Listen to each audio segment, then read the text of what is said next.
Kita melanjutkan kajian kitab Tauhid bersama dengan guru kita Syekh Muhammad At-Tamimi rahimahullah, mengikuti penjelasan dari guru kita Syekh Muhammad bin Saleh Al-Utsaimin rahimahullah dalam kitab beliau Al-Qaulul Mufid ala Kitabit Tauhid. Melanjutkan pertemuan yang sebelumnya, pembahasan kita pada kesempatan kali ini adalah di halaman 123 bab 35. Di sini kita perhatikan judul terjemahnya adalah termasuk iman kepada Allah, yaitu sabar atas segala takdirnya. Dalam naskah Arab judulnya bab minal iman billah as-sabru ala aqdarillah. Kemudian kita katakan ringkasnya adalah pembahasan tentang bersabar atas takdir Allah. Dan malam hari ini adalah pertemuan yang kedua di dalam pembahasan ini. Pada pertemuan yang sebelumnya telah disampaikan tentang pengertian dalam judul yang dimaksud. Kemudian disampaikan tentang sabar itu ada 3 macam. Yang pertama, sabar di dalam berbuat taat kepada Allah. Sabar dalam beribadah kepada Allah. Kemudian yang kedua, sabar menahan tidak bermaksiat kepada Allah. Dan yang ketiga, sabar di dalam menghadapi takdir dari Allah. Dan kemarin kita juga telah membahas beberapa dalil yang disampaikan oleh penulis rahimahullah Syekh Muhammad At-Tamimi. Kita telah membahas dalil yang pertama, yaitu Quran surat At-Taghabun ayat yang ke-11 di halaman 123. Ma asaba min musibatin illa biidznillah wa may yu'min billahi yahdi qalbah wallahu bikulli syai'in alim. Kemudian kita telah membahas dalil yang kedua, yaitu Al-Qamah menafsirkan iman yang dimaksud di dalam ayat. Dalam ayat dikatakan di bagian yang tengah-tengah itu, wa may yu'min billah yahdi qalbah. Siapa yang beriman kepada Allah, Allah akan kasih hidayah hatinya. Allah bikin hatinya tenang. Dan yang dimaksud beriman kepada Allah di sini adalah huwar rajul, yaitu seseorang tusibuhul musibah, dia kena musibah, faya'lamu annaha min indillah, kemudian dia paham bahwa musibah tersebut datangnya dari Allah. Allah yang menakdirkan. Fayarda, sehingga dia redha, wa yusallim, dan dia pasrah menerima takdir Allah. Maka ketika itu yang dilakukan oleh seseorang, maka yang akan dia dapatkan adalah yahdi qalbah. Allah akan memberikan hidayah kepada hatinya. Maksudnya adalah bawaannya bakal tenang karena dia paham dia kena musibah, yang menetapkan itu adalah Allah.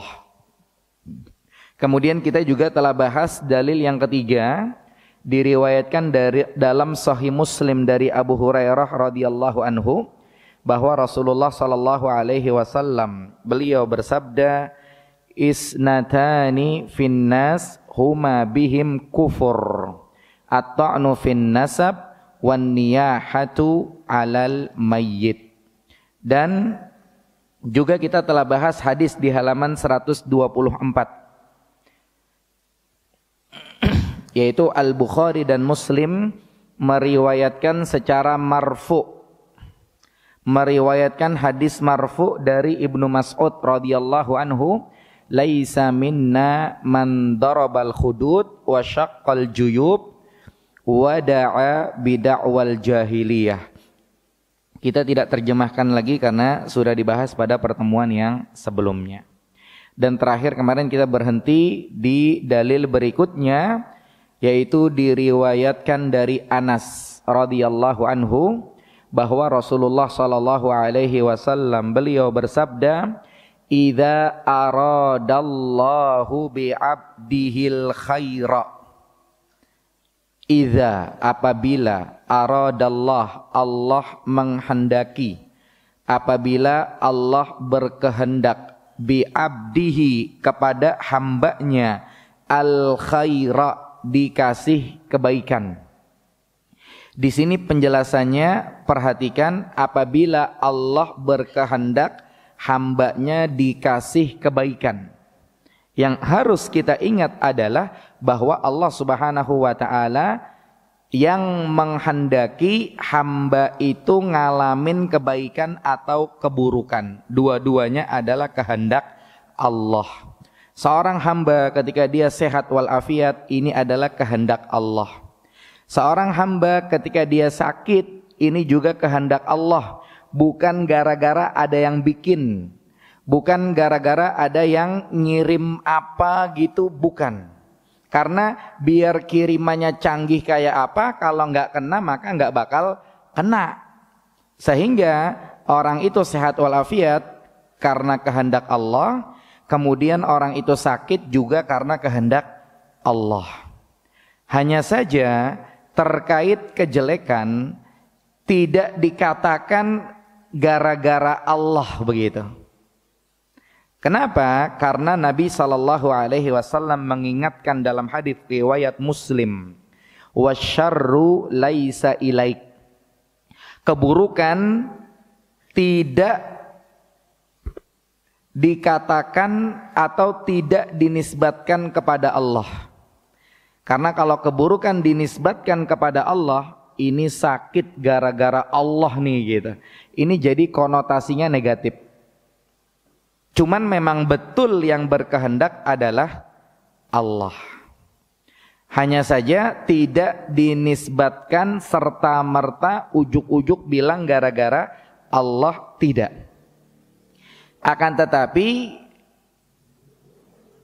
memang Allah yang berkehendak. Hanya saja pasti ada hikmahnya. Nah, ketika itu yang dibahasakan, maka konotasinya positif. Ini sakit, ini kena musibah, yang menentukan adalah Allah. Tapi di balik itu ada hikmahnya. Itu yang benar.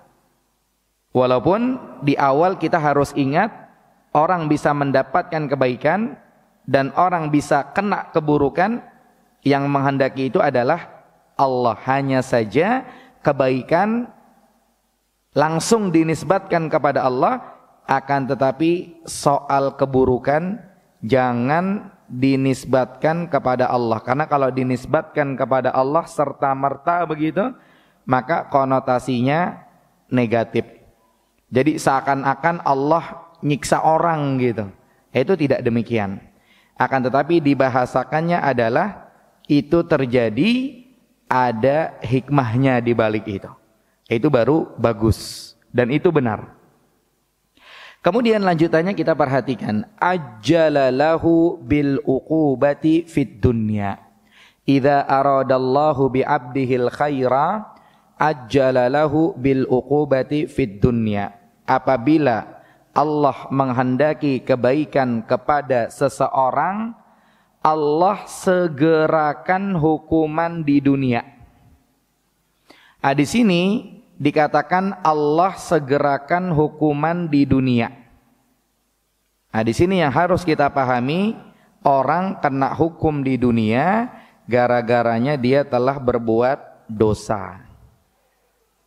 Dan ketika orang kena hukum di dunia, hukuman itu akan berakhir. Berbeda ketika kena hukumnya di akhirat, maka berat.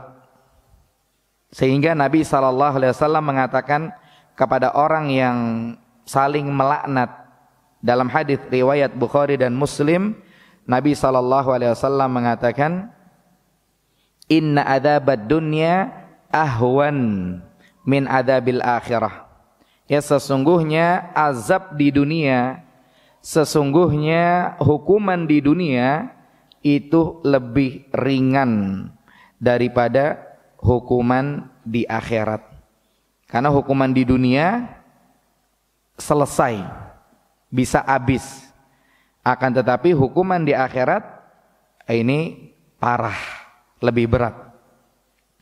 Akan tetapi di sisi yang lain ada yang lebih afdol dari itu.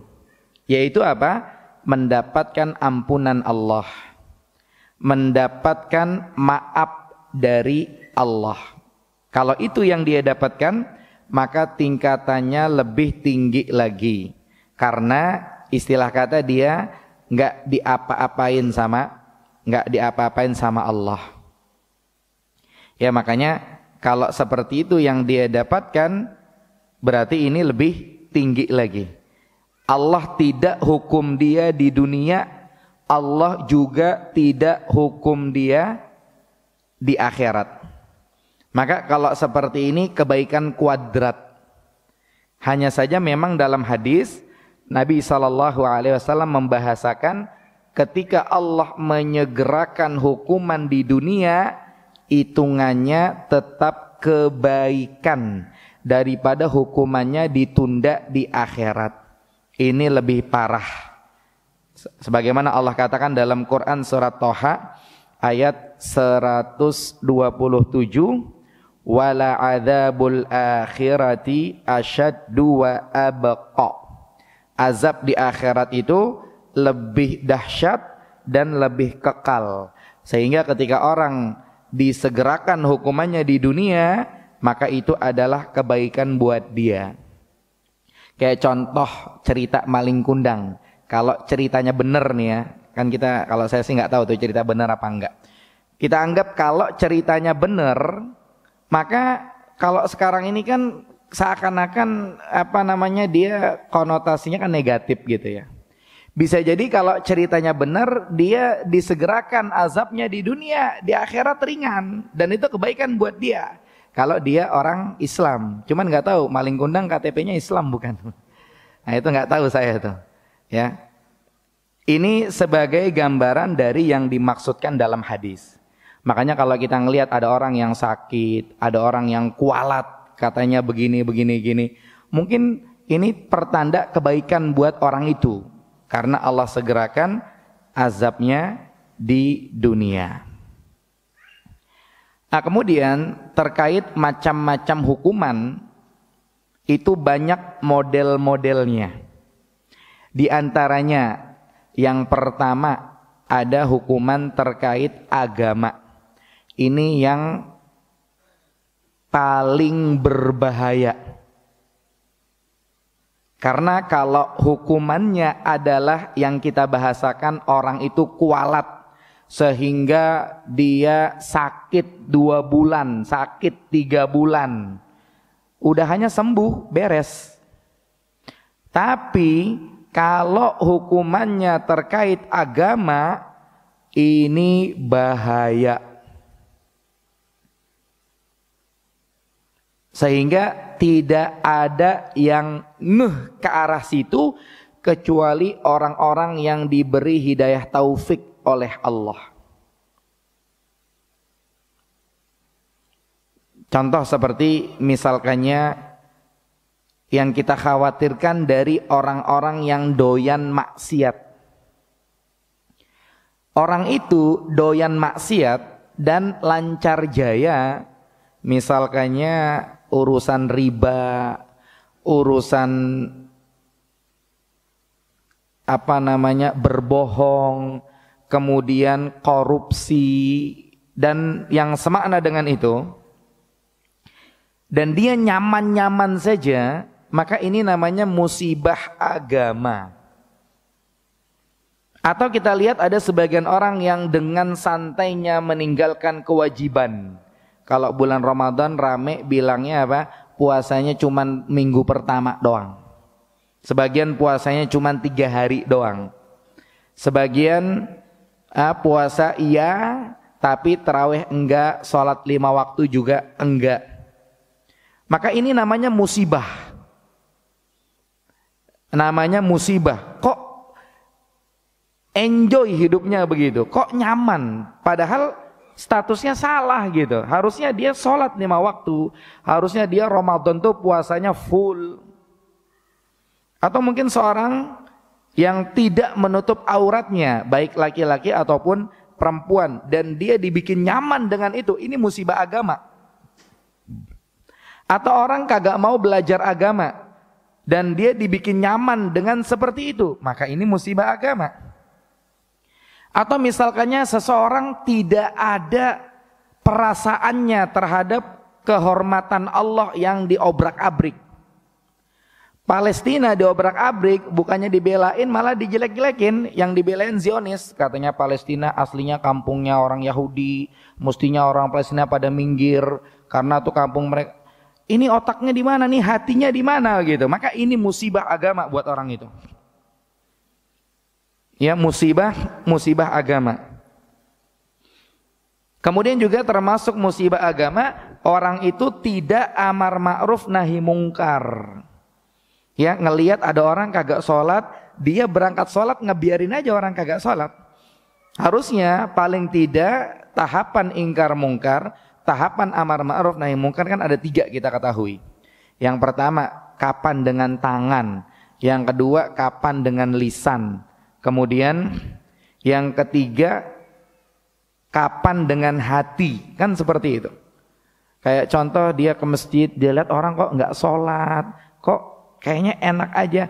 Dia menyayangkan dalam hatinya. Itu namanya bentuk ingkar mungkar dia. Itu udah bagus. Maka ketika itu tidak ada, ini namanya musibah. Namanya musibah agama. Ya, musibah agama. Apa dalilnya? Dalilnya adalah dalam Quran surat Al-Maidah ayat 49. Ya, kita perhatikan Allah Subhanahu wa taala berfirman, fa in tawallau. Ya, kalau mereka berpaling. Ya, fa in tawallau. Kalau mereka berpaling, fa'lam, maka ketahuilah, annama yuridullah, itu sama dengan Allah berkehendak, an yusibahum bi ba'di zunubihim, Allah kasih mereka musibah gara-gara sebagian dosa-dosa mereka. Allah yang bikin mereka berpaling dari hidayah, dan ini masuk kategori musibah agama. Jadi ketika orang jauh dari agama, musibah. Orang jauh dari masjid, musibah. Walaupun sehari-hari dia sehat walafiat, rezeki lancar jaya. Cuman masalahnya musibahnya adalah musibah agama. Ini hukuman. Ini hukuman. Rumahnya dekat masjid, kagak pernah ke masjid sama sekali. Kemudian dia tahu ada pengajian yang bermanfaat, kagak pernah belajar agama sama sekali. Dan dia dibikin nyaman dengan itu. Maka ini adalah musibah. Musibah agama. Ada lagi musibah secara badan. Musibah jiwa. Ya, musibah jiwa yaitu ketika seseorang qadarullah sakit. Ketika seseorang qadarullah kena standar motor kakinya atau kejepit pintu tangannya.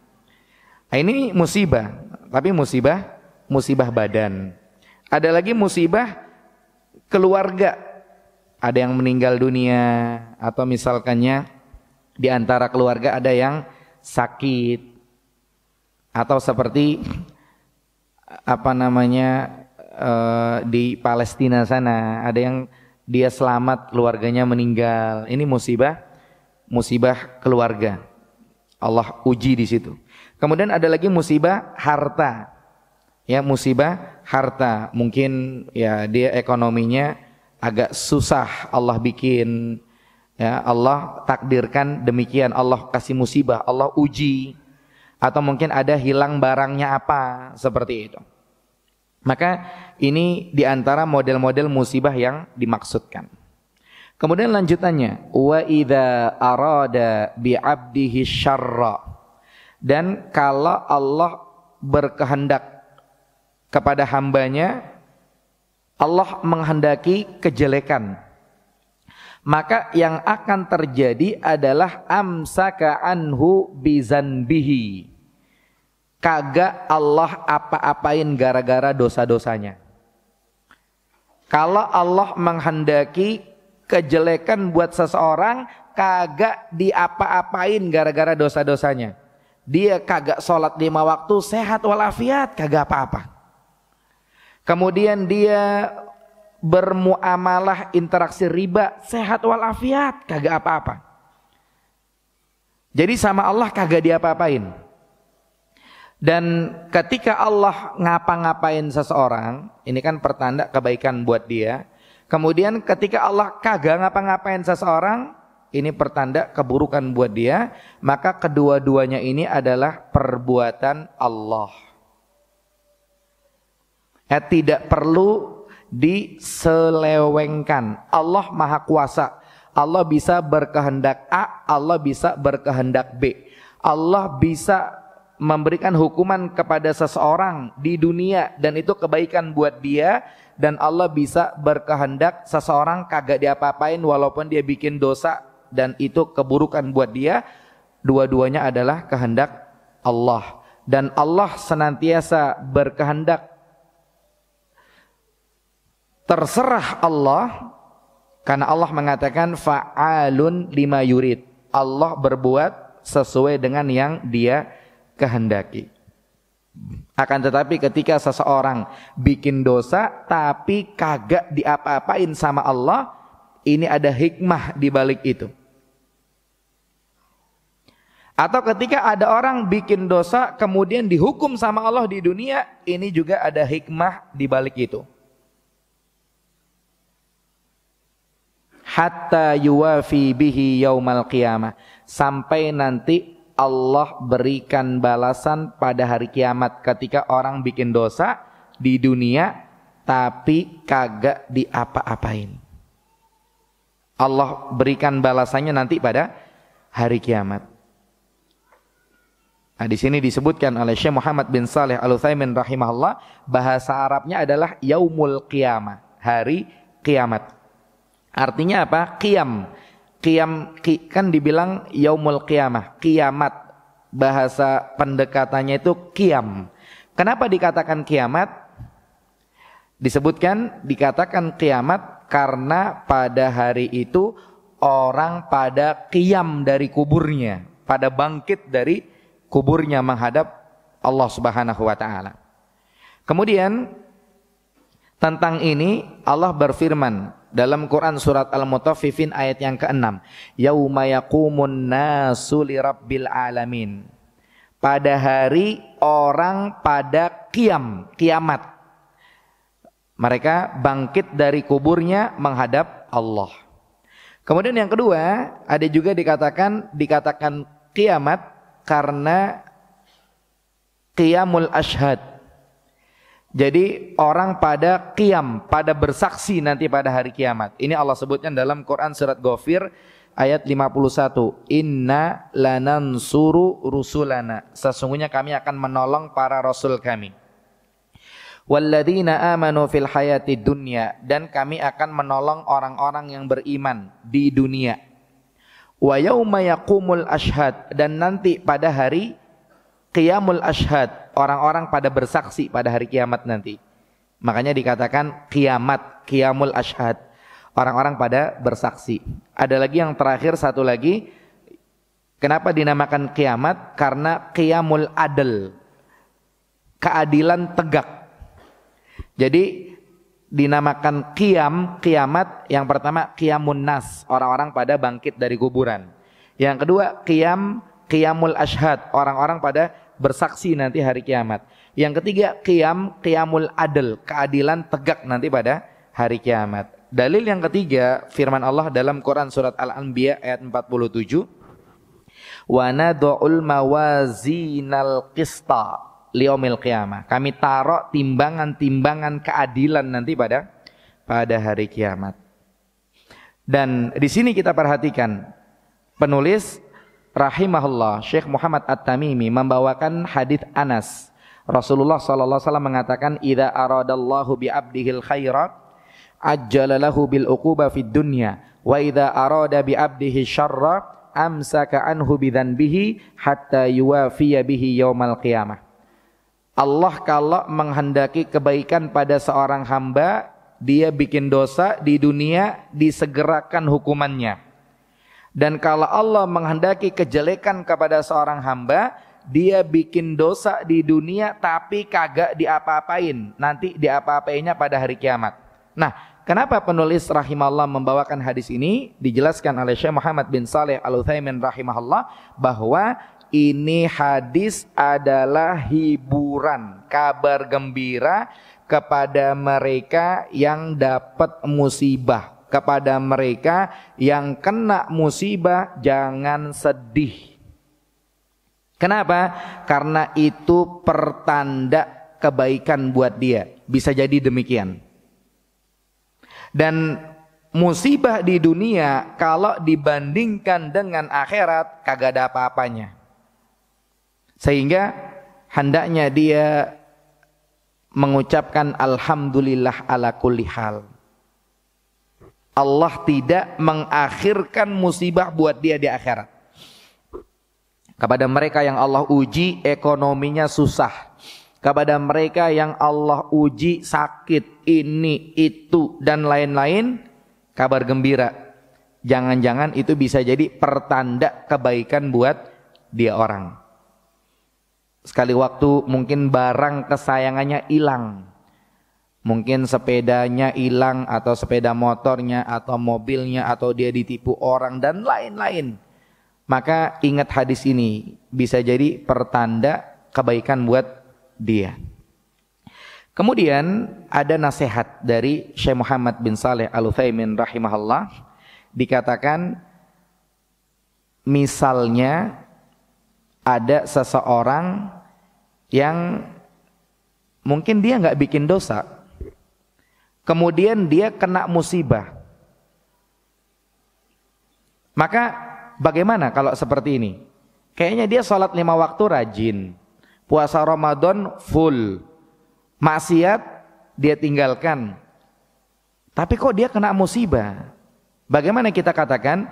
Kata Syekh Muhammad bin Shalih Al-Utsaimin rahimahullah, kita katakan bahwa ini dalam rangka ujian buat dia. Apakah dia bersabar atau tidak? Jadi tidak serta-merta orang kena musibah gara-gara dosanya dia, tidak. Kadang-kadang dia nggak bikin dosa tapi kena musibah. Maka kita katakan ini adalah ujian buat dia. Allah pengen ngetes dia sabar atau tidak. Karena dalam Al-Quran dikatakan ahasiban nas an yutraku an yaqulu amanna wa hum la yuftanun. Apakah orang-orang mereka mengira dibiarin enak bilang orang beriman tapi kagak diapa-apain sama Allah? Enggak. Apakah orang-orang mengira dibiarkan dia mengenal syariat yang benar kemudian kagak diapa-apain sama Allah? Enggak. Apakah orang-orang mengira dia sholat 5 waktu Masya Allah, dia sholat 5 waktu Masya Allah, dia puasa sunnah, amal soleh ini itu dan lain-lain, tapi kagak diapa-apain sama Allah? Enggak. Kadang-kadang diuji sama Allah, kemudian nanti setelahnya apa? Allah angkat derajatnya, Allah kasih pahala yang besar. Akan tapi tidak boleh seseorang ketika dia kena musibah, Kemudian dia ngerasa dia kagak bikin dosa. Kemudian dia bilang, ya Allah, saya nggak bikin dosa. Kok saya kena musibah? Nggak boleh dia bilang gitu. Kenapa? Seakan-akan dia sok suci. Cuman di sini kita komentarin kalau ada orang yang nggak bikin dosa kena musibah, kita komentarin itu ujian dari Allah. Pengen ngetes dia orang sabar atau tidak. Tapi buat yang bersangkutan nggak usah sok-sokan bilang saya kan nggak bikin dosa kok kena musibah ya gitu. Nggak. Makanya kalau seseorang dia nggak bikin dosa, kemudian dia kena musibah, maka musibah yang dia alami bukan untuk ngapus dosa dia, bukan. Akan tetapi untuk ngetes bagaimana hati dia. Allah kasih ujian. Allah pengen lihat dia sabar atau tidak. Makanya orang yang paling takut kepada Allah dan orang yang paling bertakwa kepada Allah adalah Nabi Muhammad sallallahu alaihi wasallam. Tapi gitu-gitu kalau Nabi kena musibah double. Mungkin sebagian pernah dengar ketika Nabi sallallahu alaihi wasallam berpapasan dengan Abu Bakar dan Umar di luar.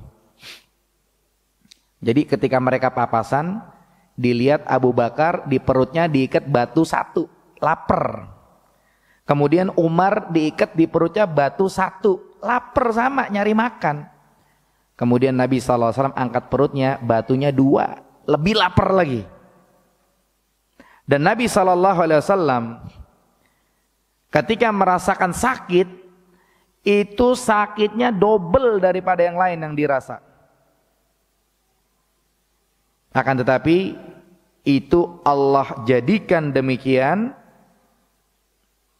Allah pengen angkat derajat Nabi SAW sampai derajatnya menjadi orang-orang yang bersabar.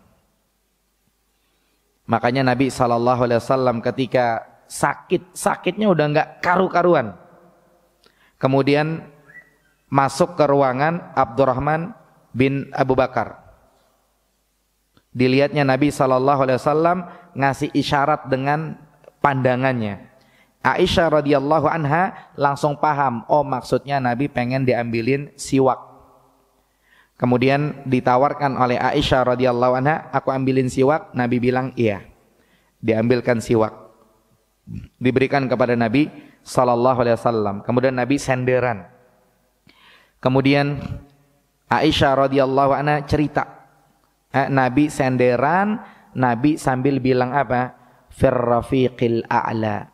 Lagi saking kesakitannya ketika detik-detik wafatnya Rasulullah sallallahu alaihi wasallam. Apakah Nabi banyak dosanya? Tidak. Akan tapi ingin Allah angkat derajatnya setinggi-tingginya sehingga diberikan ujian yang demikian oleh Allah Subhanahu wa taala. Maka kita perhatikan bagaimana kuatnya Nabi sallallahu alaihi wasallam ketika menghadapi musibah. Dan ini semua ditetapkan oleh Allah demikian, ditakdirkan oleh Allah dalam rangka pengen ngangkat derajat Nabi setinggi-tingginya, derajat sabirin, orang-orang yang bersabar. As-sabar lillah, as-sabar billah, as-sabar fillah. Dalam bahasa Arab ada 3 dibahasakannya. Maknanya kalau kita mau perdalam beda-beda, tapi sekilas intinya sama, bersabar karena Allah. Cuman dibahasakannya ada 3 bahasa. Yang pertama as-sabar lillah pakai lam. Yang kedua as-sabar billah pakai ba. Kemudian yang ketiga as-sabar fillah pakai fa. Intinya semuanya dilakukan oleh Nabi SAW dan dengan itu Allah angkat derajatnya. Makanya kalau ada orang kena musibah, kemudian dia ngomong, dia ngerasa kok dosanya kecil tapi cobaannya gede ya gitu, maka hati-hati. Karena ini sama dengan kayak enggak terima kepada Allah. Sehingga ringkasnya ada 2 kesimpulannya. Yang pertama, Manusia ketika dia kena musibah, maka musibah yang dia rasakan akan menghapus kesalahan-kesalahannya. Kemudian sama dengan hukuman disegerakan di dunia, dan itu baik buat dia ketimbang hukumannya besok di akhirat. Kabar gembira kepada kita ketika kita sakit, ya, mungkin gara-gara dosa-dosa kita, maka kita berbahagia. Alhamdulillah Allah segerakan hukumannya ketimbang besok di akhirat. Atau ketika kita kena musibah apa gitu, maka kita mikir ini pertanda kebaikan buat kita. Allah segerakan hukuman buat kita di dunia. Kemudian yang kedua, bisa jadi musibah yang dialami seseorang itu lebih berat ketimbang dosa-dosanya.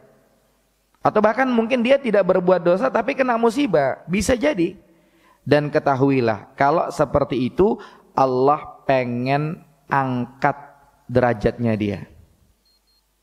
Dan ketika dia bersabar, ini termasuk iman dia. Ya, termasuk iman dia kepada Allah Subhanahu wa taala. Makanya kalau ada orang sakit, di antara doanya apa? Tohur insyaallah. Insyaallah jadi pembersih kesalahan, diangkat derajat. Makanya kalau kita tahu teman kita lagi sakit, maka kita katakan kepadanya, mungkin dengan bahasa yang enak, kita bilang insyaallah penghapus kesalahan kita, dan insyaallah derajat diangkat sebagai kabar gembira buat dia. Ini keterangan tentang dalil di halaman 124 yang kedua. Dari yang tadi kita sampaikan, ada nasihat dari Ali bin Abi Thalib radhiyallahu anhu. Dia mengatakan, innaka in sabarta, sesungguhnya kalau kamu bersabar, jara alaikal qalam, maka takdir tetap jalan, wa anta ma'jur, sementara engkau dapat pahala. Wa in jazi'ta, kalau engkau tidak terima, jara alaikal qalam, maka takdir juga tetap jalan, wa anta ma'zur, tapi kamu dosa. Makanya kalau kita kenapa-napa, kalau kita kena musibah, mendingan kita sabar. Karena kalau kita sabar, takdir tetap jalan, dapat pahala. Tapi kalau kita tidak sabar, takdir juga tetap jalan, cuman dapat dosa. Itu aja bedanya. Kemudian sering kita dengar rezeki anak soleh. Maka sebaiknya dihindari kata-kata itu. Sebaiknya dihindari kata-kata itu. Kenapa? Karena tadi sudah diingatkan oleh Syekh Muhammad bin Shalih Al-Utsaimin rahimahullah. Kalau orang kena musibah dan dia nggak ada dosa, dia nggak usah komen, ih saya nggak ada dosa padahal ya kok kena musibah sih gitu. Nggak usah komen dia kayak gitu. Cuman dia ingat aja, ya, kabar gembira ketika orang kagak ada dosa tetap kena musibah, maka ini akan mengangkat derajatnya dia, seperti itu. Makanya kalau dia kena musibah, dia pikir, aduh nih saya banyak dosa ini. Maka kan oke lah gitu ya. Tapi kalau dia dapat rezeki anak soleh, ini sebaiknya dihindari. Karena kata-kata itu seakan-akan mengklaim dia itu anak soleh. Mungkin dipermak dikit lah. Dia bilang, ini rezeki Masya Allah ya, mudah-mudahan saya tergolong anak soleh nih. Jadi Allah kasih rezeki gitu ya. Itu lebih tawaduk lah seperti itu. Kalau dia bilang rezeki anak soleh, sok-sokan kayak dia anak soleh gitu kan. Nah, ini mungkin sebaiknya dihindari. Allahu a'lam. Kemudian di sini ada pertanyaan, Ustadz, Allah menguji hambanya dengan batas kemampuan hambanya. Betul. Tapi bagaimana dengan hambanya jika hambanya tidak yakin dengan batas yang dia miliki? Bagaimana hambanya bisa yakin akan bisa melewati ujian yang diberikan oleh Allah? Solusinya belajar ya sehingga dia paham. Makanya di sini kan menurut penanya begitulah. Jadi seakan-akan kata penanya ini ada seorang hamba dapat ujian apa gitu kan, dan dia ini nggak sanggup, kok Allah kasih ujian ini gitu. Ini kan menurut penanya atau menurut yang bersangkutan. Makanya ya beberapa waktu yang 25 hari yang lalu istri saya lahiran. Anak saya umurnya 25 hari ini. Nah, itu lahiran anak kelima. Maka nakes bilang, ini anak kelima Pak, steril Pak, bahaya Pak, ini Pak, itu Pak, pendarahan nih Pak, dan lain-lain. Tapi kalau pikir saya, misalnya Allah kasih rezeki ke depannya, wallahu alam, anak ke-6. Pasti Allah udah siapin sesuatu, Allah udah siapin kekuatan, Allah udah siapin ada sebab. Mungkin sebabnya, mungkin kita akan berikan vitamin lebih. Mungkin kalau vitamin dari dokter mereknya apa gitu, ini minum tiap hari untuk persiapan lahiran. Mungkin ada yang nanti dengan caranya Allah ada yang nasehatin kita begitu kan. Kemudian mungkin sebagian orang ada yang inisiatif mungkin minum rutin madu, di situ ada kekuatan yang Allah berikan. Pasti dengan caranya Allah akan ada jalan ceritanya, dikasih kekuatan lah seperti itu. Kalau qadarullah ternyata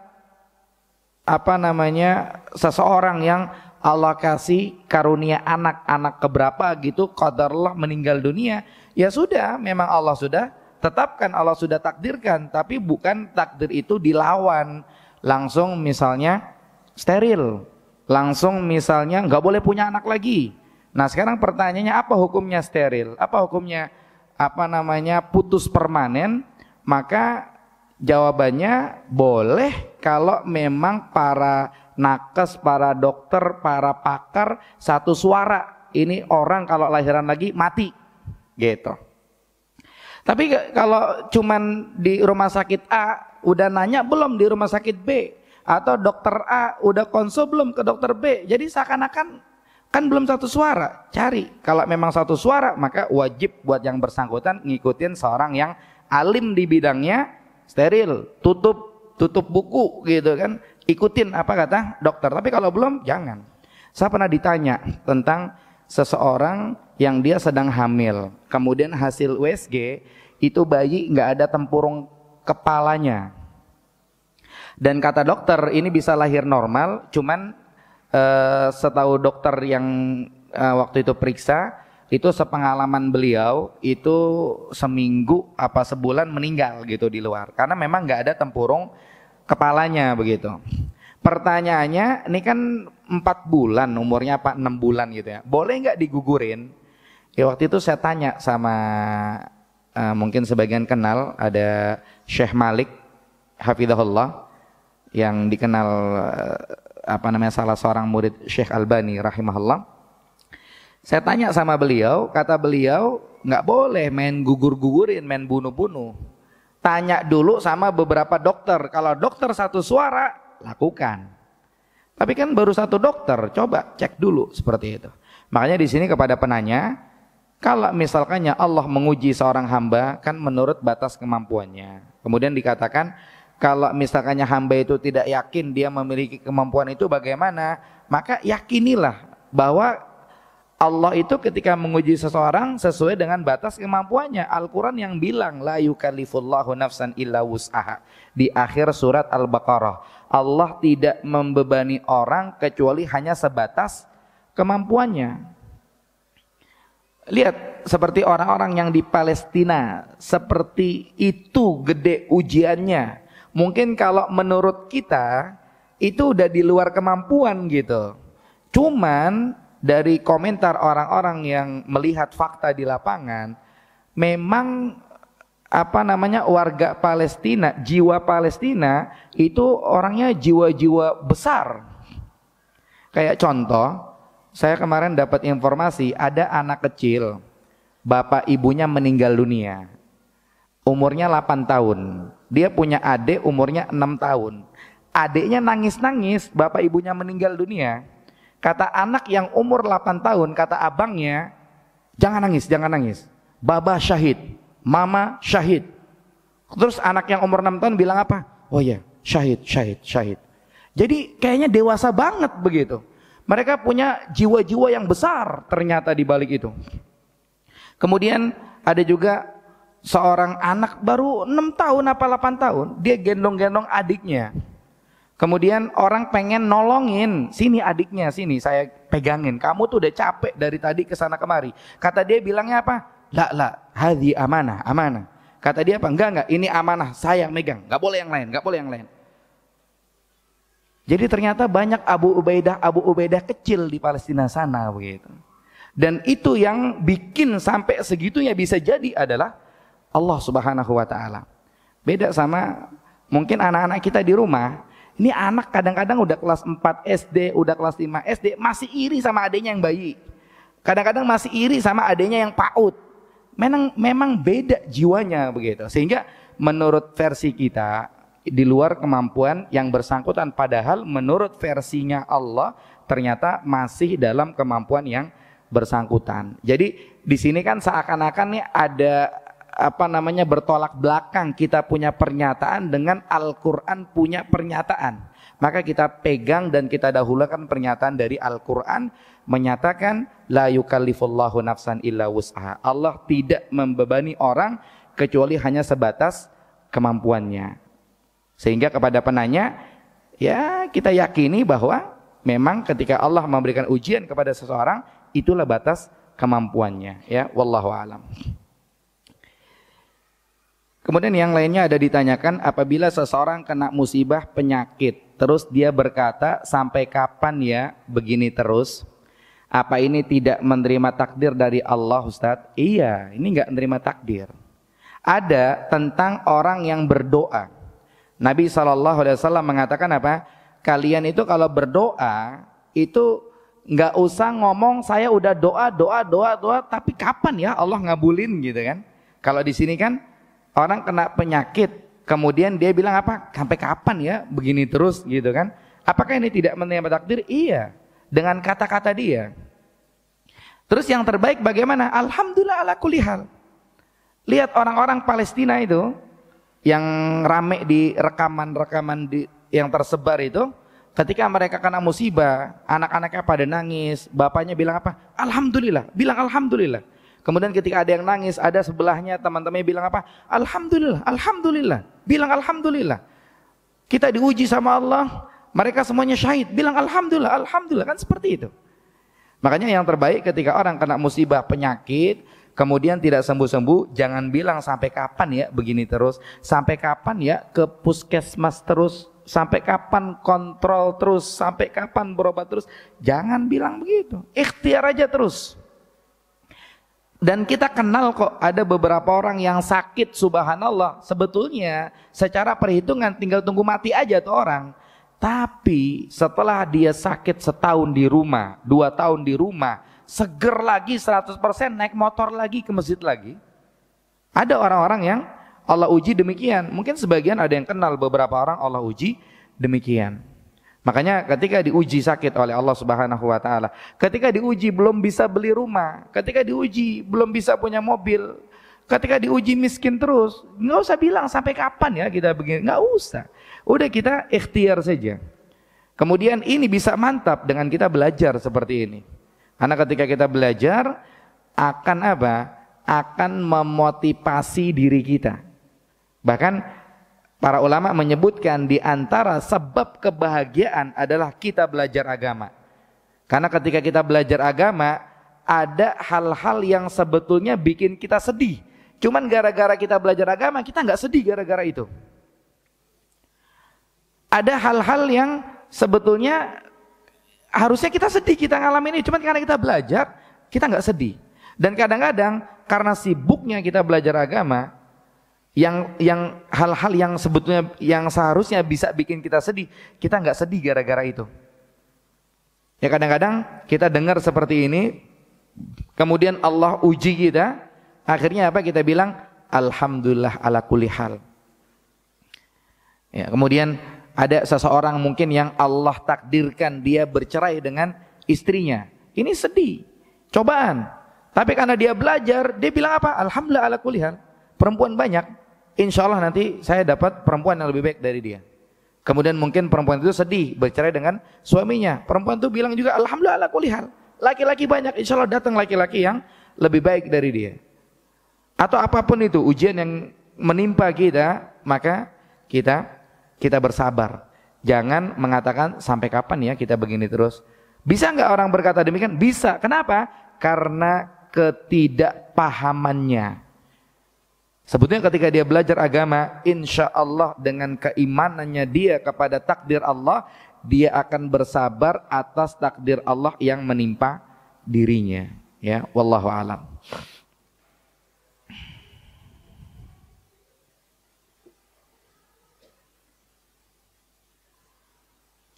Kemudian yang berikutnya,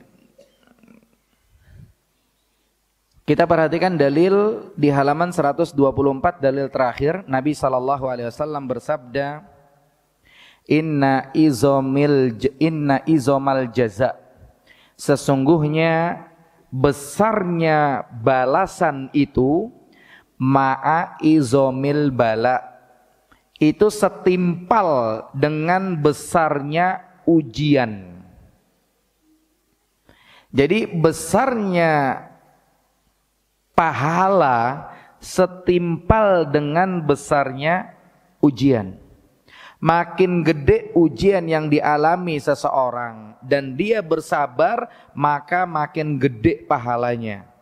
Karena Allah Subhanahu wa taala tidak bakal memberikan balasan lebih dikit, nggak bakal. Maka kalau ada orang yang contoh ya, misalnya kejepit pintu dengan orang yang patah tangannya, beda pahalanya. Ya, beda pahalanya. Kemudian ada orang yang kena standar motor, jempol kakinya yang nggak copot sama yang copot, beda pahalanya. Seperti itu. Maka ini menunjukkan bukti saking adilnya Allah Subhanahu wa taala. Allah sama sekali tidak zalim kepada siapapun. Maka ini adalah kabar gembira kepada orang-orang yang kena musibah. Makin gede musibahnya, makin gede pahalanya. Wa innallaha ta'ala, dan sesungguhnya Allah idza ahabba qauman, apabila mencintai satu kaum, ibtalahum, Allah akan uji mereka. Kalau Allah demen sama orang, kalau Allah cinta kepada seseorang, itu tidak serta-merta rezekinya lancar, sehat walafiat, tidak. Justru ketika Allah cinta kepada suatu kaum, Allah uji mereka. Allah kasih sakit. Makanya orang yang bolak-balik rumah sakit jangan dikata-katain. Jangan-jangan pertanda cinta Allah buat dia. Sama Allah dikasih sakit. Atau ketika seseorang yang di Palestina hidup seorang diri, semua keluarganya meninggal dunia. Saya kemarin dengar ada pembawa berita Al Jazeera. Dia punya keluarga 35 orang mati semuanya. Tapi dia tetap membawakan informasi tentang Palestina. Ketika dia ditanya keluarga Anda kemana, berhenti dia sambil tahan tangisnya dia, sambil dia lanjut beritanya. Jangan-jangan pertanda kebaikan buat orang itu, hilang keluarganya, 35 orang mati semua. Atau kemarin ketika tsunami di Aceh, saya punya teman orang Aceh. Sekarang dia tinggal 2 orang doang. Tinggal dia sendiri sama adiknya laki-laki. Dia laki-laki dan sama adiknya laki-laki. Semuanya udah meninggal, kesapu sama tsunami. Jangan-jangan ini pertanda kebaikan Allah buat dia. Allah cinta sama dia. Jangan-jangan, kita nggak tahu. Atau termasuk Allah kasih beban syariat kepada seseorang. Kayak kita nih disuruh sholat 5 waktu. Sholat 5 waktu tuh capek. Sama kita, sama Allah dikasih beban, kita disuruh belajar agama. Duduk kayak gini capek. Saya juga duduk di sini capek. Enakan di rumah jalan-jalan. Atau saya ke mall enak gitu. Cuman ya Allah kasih amanah. Kesini-sini juga kita sabar. Ini juga termasuk apa? Termasuk jangan-jangan pertanda Allah cinta sama kita. Kita belajar tuh capek. Kajian tuh capek. Ada kajian pada subuh, ada kajian pada maghrib, ada kajian di daerah mana, kita datang capek. Tapi jangan-jangan pertanda itu Allah sayang sama kita. Allah sebutkan dalam Quran surat Al-Insan ayat 23-24, Inna nahnu nazzalna alaikal Qur'ana tanzila, kami turunkan kepadamu Al-Quran langsung. Fasbir li hukmi rabbik, kata Allah, sabar terhadap keputusan Rabbmu. Maka di sini Allah menyebutkan nikmat Allah kasih Quran. Tapi Allah suruh sabar. Kemudian seakan-akan apa? Nih ada pengajian nih, nikmat. Tapi bukan disuruh bersyukur, tapi disuruh bersabar. Karena ini beban dari Allah Subhanahu wa taala. Jadi kita ketika menjaga itu sama dengan kita lagi dikasih beban sama Allah. Kita bersabar. Sama juga kepada mereka-mereka yang menjaga diri dari hal-hal yang haram. Ini juga butuh kesabaran. Kemudian yang terakhir, waman radiya falahur ridha, siapa yang dia redho maka dia dapat redho Allah. Waman sakhita falahus sukhat, siapa yang dia kagak terima maka dia akan mendapat murka Allah. Ini lanjutannya pada pertemuan berikutnya insyaallah. Nanti dilihat jadwalnya dan kita ketemu lagi pada pertemuan berikutnya. Wallahu alam bisawab. Sampai di sini yang benar datang dari Allah Subhanahu wa taala, yang salah dari saya pribadi. Barakallahu fikum wa sallallahu ala nabiyina Muhammad wa akhiru da'wana alhamdulillahirabbil alamin. Apabila ada pertanyaan nanti bisa langsung ketemu saya setelah salat. Kita tutup dengan doa kafaratul majlis. Subhanakallahumma bihamdika asyhadu an la ilaha illa anta astaghfiruka wa atubu ilaik. Assalamualaikum warahmatullahi wabarakatuh.